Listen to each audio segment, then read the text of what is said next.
needed a safe place to stash a protectee, or an employee needed a place to crash. One of the rooms had been Kevin's before Emma moved out, and he was still using it, with my permission. It seemed more than a fair trade since he was letting a former client use his place in the desert while she acclimated to being one of the monthly furry.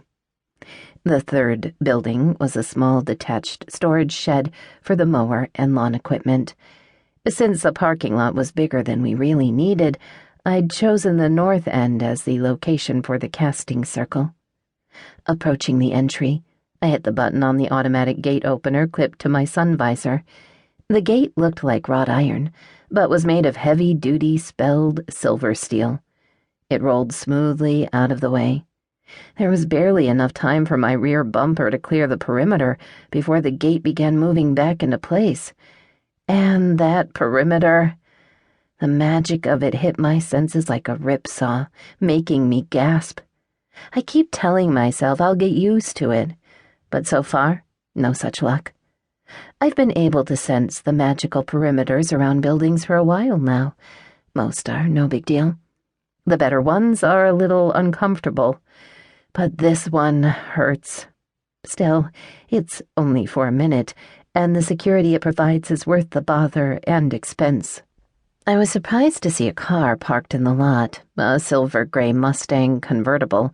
It belonged to our newest employee, Tim Sawyer. Tim had been hired just last week to replace Donna's cousin, a mage who had been injured in the line of duty. I already liked him. He's 22 years old and biracial, with skin the color of heavily creamed coffee and curly light brown hair cropped close to his head. He has a sunny disposition and the kind of grin that lights up a room. He jokes around but knows when to settle down to work.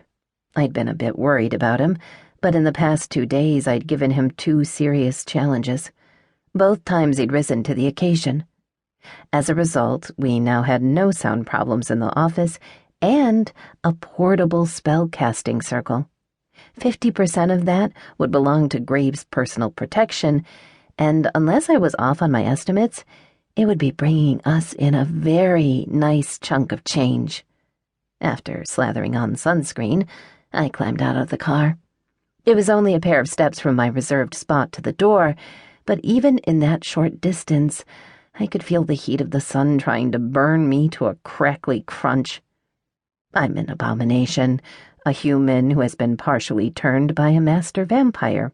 It's caused me a slew of biological changes, including problems with solid food and a severe allergy to sunlight. I've been like this for quite a while now, so I've worked out some coping mechanisms, but it's not something I'm happy about. Still, it's not all bad. Vampire speed, strength, and healing can be damned handy in my line of work, particularly since I find myself protecting clients from the monsters often as not. I punched in the security code and the door latch clicked, the light on the electronic lock flashing bright green. Stepping from bright sunlight into the shadows of the side entrance was like stepping into a cave. The temperature inside was easily 10 degrees cooler, and it took a few seconds for my eyes to adjust to the relative gloom. There was also that sense of calm and peace that so many holy places have, as if years and years of prayers and ceremonies have seeped into the structure itself. I wondered if, after we'd been here a while, that feeling would wear off. I hoped not. "Hey, boss, what are you doing here?" Tim's voice came to me from the main area. "I'm supposed to meet the guys delivering my desk and my safe." "Ah. You?" "I wanted to finish getting my desk together, so I can get the patent paperwork done and have the attorney go over it." He was grinning, his face alight with pride and excitement. I didn't blame him a bit. "Well, I'll leave you to it. I'm headed upstairs." He nodded and went back to work.